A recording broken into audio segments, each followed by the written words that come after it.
Bharatiya Janata party की कोई उपलब्धियां नहीं है 9 साल में।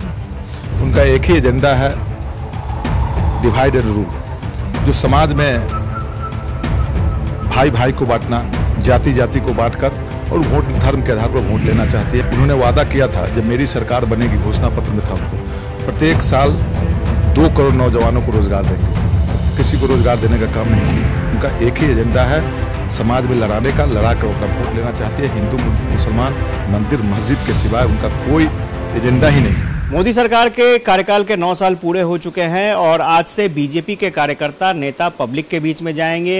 लोगों को जानकारी दी जाएगी कि मोदी सरकार ने आखिर 9 साल में क्या क्या काम किए हैं। हमारे साथ आरजेडी के विधायक हैं मुकेश कुमार जी, उनसे जान लेते हैं। मुकेश जी, 9 साल में बीजेपी अपनी उपलब्धियों को लेकर के पब्लिक के बीच में जा रही है, आप लोग किस तरह से देखते हैं? देखिए, भारतीय जनता पार्टी की कोई उपलब्धियां नहीं है 9 साल में।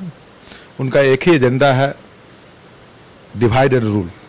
जो समाज में भाई भाई को बांटना, जाति जाति को बांटकर और वोट धर्म के आधार पर वोट लेना चाहती है, उनका कोई विकास नहीं दिख रहा है। उन्होंने वादा किया था जब मेरी सरकार बनेगी, घोषणा पत्र में था उनको, प्रत्येक साल 2 करोड़ नौजवानों को रोजगार देंगे। किसी को रोजगार देने का काम नहीं किए, सब लोग बेरोजगार हैं। उनका वादा था जब मेरी सरकार बनेगी तो काला धन लाकर प्रत्येक नागरिक के खाता में 15-15 लाख रुपया देने का काम करेंगे। कहीं नहीं गया। उनका वादा था जब मेरी सरकार बनेगी तो किसानों को आय दोगुनी करेंगे। कहीं किसानों की समस्या पर, किसानों के लिए, जो किसान कई आंदोलन में मारे गए, इसलिए कहीं भी उनका कोई एजेंडा नहीं है। उनका एक ही एजेंडा है, समाज में लड़ाने का, लड़ा कर अपना वोट लेना चाहती है। हिंदू मुसलमान मंदिर मस्जिद के सिवाय उनका कोई एजेंडा ही नहीं है। बीजेपी ने साफ तौर पर कहा है कि एक वक्त था जब तुलनात्मक अध्ययन किया जाए तो उनका कहना है कि जब केंद्र से 1 रुपया चलता था तो 15 पैसा यहाँ लोगों को मिलता था, लेकिन आज तो किसानों के खाते में पैसे जा रहे हैं। नहीं, कहीं किसानों के खाते में नहीं। आज की डेट में भी कहते हैं जब भारत सरकार से जो कार्य हो रहा है उस कार्य की गुणवत्ता ठीक नहीं है और किसान आज भी परेशान है। किसानों के खाता में कहते हैं जो 2-2 हज़ार रुपया देंगे, कहीं किसानों के खाता में 2-2 हज़ार रुपया किसान सम्मान योजना में नहीं मिल रहा है। वो झूठा ढकोसला है। उसमें भी जो ब्लॉक जाते हैं, जिला जाते हैं, जो समृद्ध है, जो जिनके पास जरूरी नहीं है, वैसे लोगों को लाभ मिल जाता है। जो किसान वंचित किसान है, जो मध्यम वर्गीय किसान है, उनको आज भी फायदा नहीं मिल रहा है। अच्छा, अभी 1 महीने तक कार्यक्रम चलना है, तो आप लोग अपने क्षेत्र में किस तरह से बीजेपी को जवाब देने की तैयारी कर रहे हैं? नहीं, बीजेपी को उनका सब कुछ फेल है।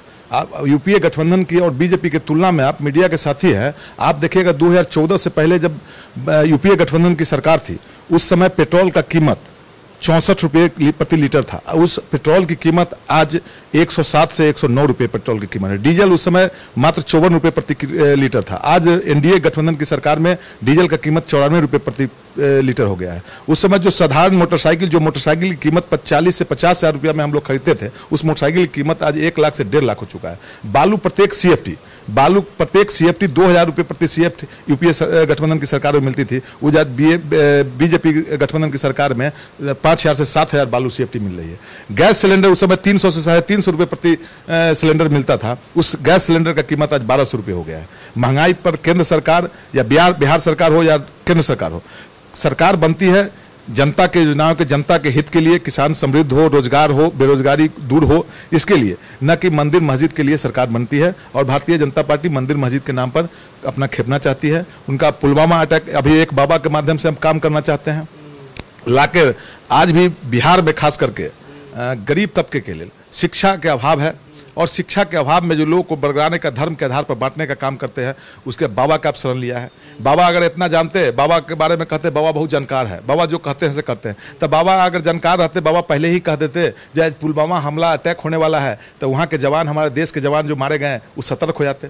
कई सड़क में दुर्घटनाएं होती है कार, बस, ट्रक से, उसमें पहले अगर बाबा सूचना दे देते जो यहाँ पर दुर्घटना होने वाला है, तो हम लोग सड़क से नहीं जाते, आज उस दिन घर पर ही रह जाते, दुर्घटना से बच जाते। तो यह सब अंधविश्वास, आज भी लोग में अंधविश्वास के कारण शिक्षा के अभाव है। इसलिए अंधविश्वास के आधार पर भारतीय जनता पार्टी रोटी सेकना चाहती है। हम लोग सभी राष्ट्रीय जनता दल महागठबंधन के लोग गांव गमाई में जाकर, हमारे नेता अभी का एजेंडा है। जब 5 जून को हम लोग संपूर्ण क्रांति दिवस पर महंगाई, जातिगत जनगणना, नई शिक्षा नीति जो भारत सरकार के द्वारा लाया गया है, उसमें 1000 से कम बच्चे को जिस विद्यालय महाविद्यालय में अगर कम है उस विद्यालय को टैग किया जाएगा दूसरे विद्यालय में। गरीब के बच्चे जैसे पटना में हम पढ़ सकते हैं, पटना में हमारा घर है, सीतामढ़ी में घर है, और सीतामढ़ी में जो कॉलेज में जाता है, सीतामढ़ी कॉलेज को अगर पटना में टैग कर दिया जाएगा तो गरीब के बच्चा पटना में सब लोग का उनकी आर्थिक स्थिति उनके माता पिता का ठीक नहीं रहेगा, पटना में नहीं पढ़ा सकते हैं। अगर सीतामढ़ी में कॉलेज रहता तो वहाँ घर से मजदूरी करके काम करके भी अपना पढ़ाई लिखाई कर सकता था। इसलिए नई शिक्षा नीति में जो दूसरे कॉलेज को टैग करने का और बंद करने का जो इनके द्वारा लाया गया है, वो भी जो सामान्य वर्ग के लोग हैं, जो नीचे वर्ग के लोग हैं, उनको काफ़ी कठिनाई हो गई और नई शिक्षा नीति में समाज विरोधी काम कर रहे हैं, गरीब विरोधी काम कर रहे हैं। देखा कि किस तरह से आरजेडी की भी मुहिम चलेगी, क्योंकि बीजेपी की मुहिम चल रही है और लगे हाथ जवाब भी देना है बीजेपी को, तो आरजेडी ने भी अपनी रणनीति तैयार कर रखी है और आने वाले 1 महीने तक पूरे बिहार में बहुत ही दिलचस्प तस्वीर देखने को मिलेगी। बीजेपी अपनी उपलब्धियां बताएंगी और महागठबंधन की तरफ से जवाब दिया जाएगा। कैमरा पर्सन सुनील के साथ आशुतोष चंद्रा, कशिश न्यूज़, पटना।